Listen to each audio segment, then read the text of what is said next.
Hi, Scorpio. Welcome to your January 2016 love reading. It's Rena here.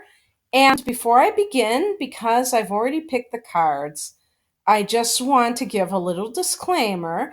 And this reading is going to only apply to certain Scorpios. There is a trend in my reading that seems to suggest a certain storyline. So, you can always order a personalized reading using your astrological data. If you look below, there's a link.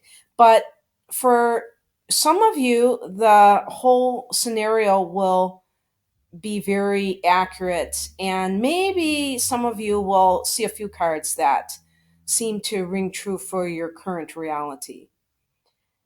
So, the it kind of makes me laugh, Scorpio, because I've already done 4 readings and they've all been like fuzzy unicorns.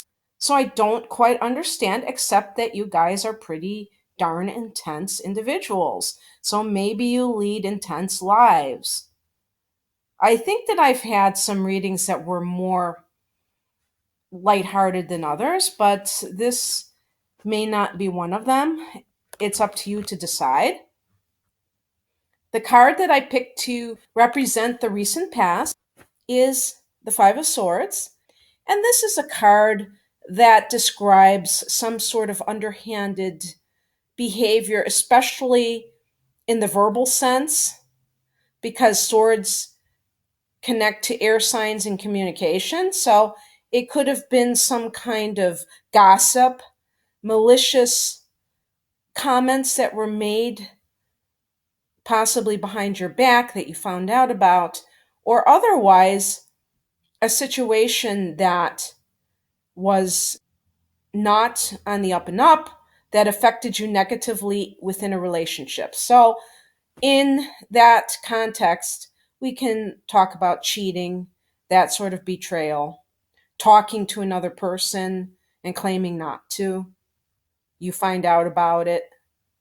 Whatever it is, it's one of those cards that indicates some kind of a conflict in a relationship that relates to underhanded behavior. And I'm assuming that it's on the other person's part, that you're not doing the underhanded behavior. Now, of course, we know that the lower expression of Scorpio is suspicion, jealousy, and that human nature suggests that sometimes suspicious people are the ones doing the dirt. So they think everybody is as unethical as they are. So I'm just putting it out there, not to suggest that any of you guys are doing this, but if you resemble these remarks, I would ask of you to consider if this is the kind of behavior that you want to engage in.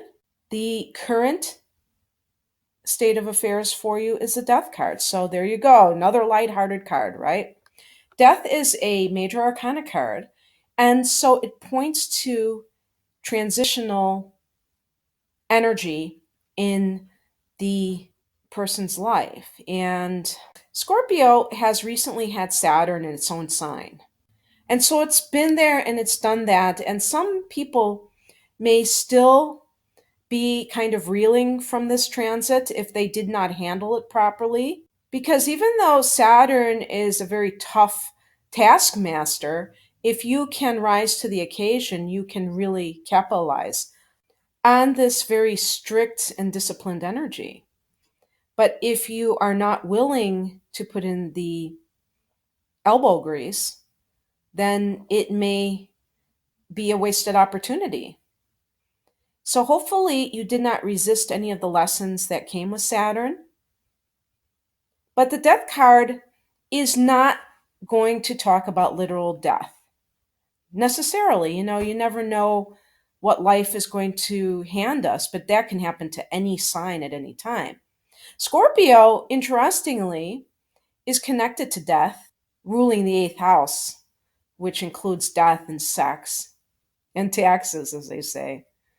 But I believe that in this context, it's really more of the death of an illusion for some of you, as well as the death of a toxic relationship. Because coming on the heels of that Five of Swords, you need that type of energy in your life like you need a hole in the head. And so there's no point in clinging to negative situations.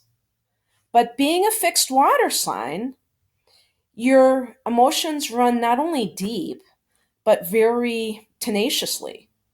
So it's very difficult for a Scorpio person to just love them and leave them and not have any kind of residue of a longing for that relationship, even if it wasn't ideal.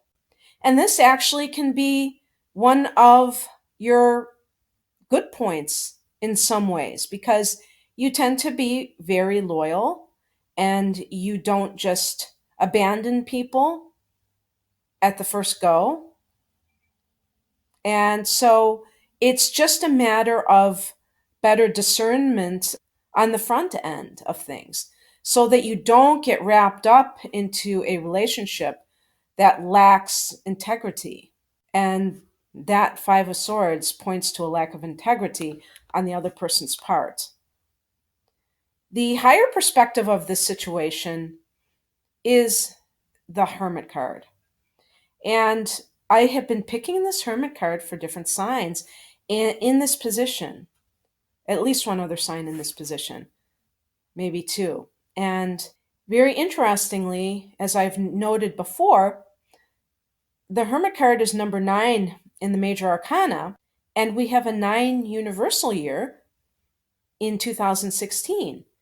So maybe I'm picking this card over and over again because this is going to be the energy that we are working with in the coming year. Now, this is a very altruistic energy, but you have to be careful not to become a doormat in your service to humanity. I think with this card, just speaking of it in terms of the tarot, it's asking you to seek inner wisdom rather than out there. And a lot of times when a person gets dumped, for lack of a better word, or dissed or betrayed, they're right on the phone talking about their drama to somebody. And there's a time and place for unburdening your soul with a good friend.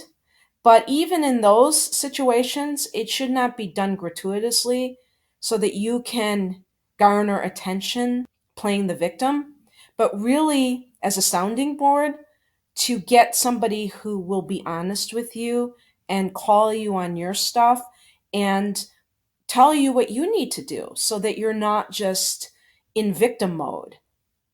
Because we really have to get out of that lower vibration of seeing events so much from a black and white perspective.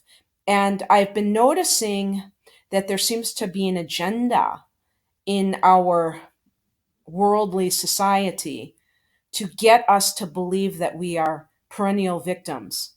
For whatever reason, they always tell us why we're victims. And it's with some kind of an identity that is not our true selves. It doesn't relate to our souls, but relates to things that are temporary.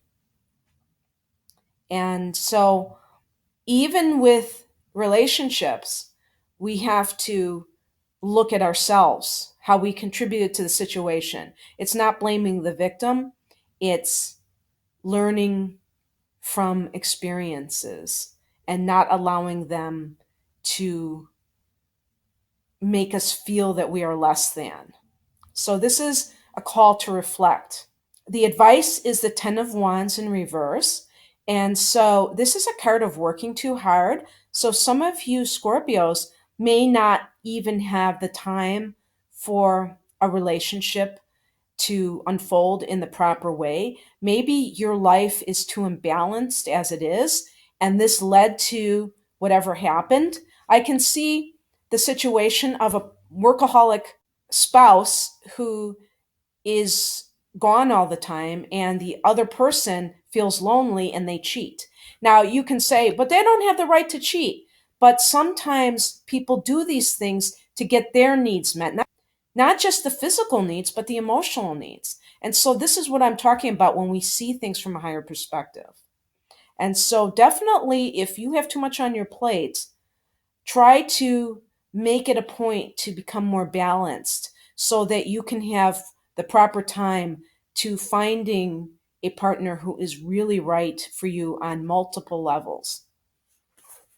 The possible obstacle in achieving what you want is the Seven of Swords in reverse. And basically, Scorpio, this is being too much of a weenie in life. And what I mean by that is Scorpio is one of the strongest signs, for sure, bar none. They tend to be very confident and they tend to be fearless. And I attribute this to them having a co ruler. Not only do they have a ruler of Pluto, but they have Mars as a co ruler. And Mars is the god of war, it rules Aries. And this is the trait that they share with Aries. They share a dauntless energy where they don't give up, where nothing can discourage them, and a bravery. But I will say that in the realm of relationships, this is often where Scorpios are very vulnerable. And sometimes they have been met with loss in their life. In my experience, the death of somebody close to them shapes their emotional life, and they can fear abandonment because of this. Or it could be like the divorce of their parents, something that was perceived as abandonment is within their energetic vibration, and then they become too desperate to find a relationship and to maintain it. So, this is about standing up for yourself in all areas of life in a compassionate way, not in an overly aggressive way, but just with the knowledge that you deserve the best and demanding respect, but also honesty and giving honesty as well, Scorpio. And then the outcome is the Five of Cups. So this is not the most upbeat energy, but it's an energy of grieving. And some of you do need to grieve. As I said, this is a very specific reading for only certain Scorpios.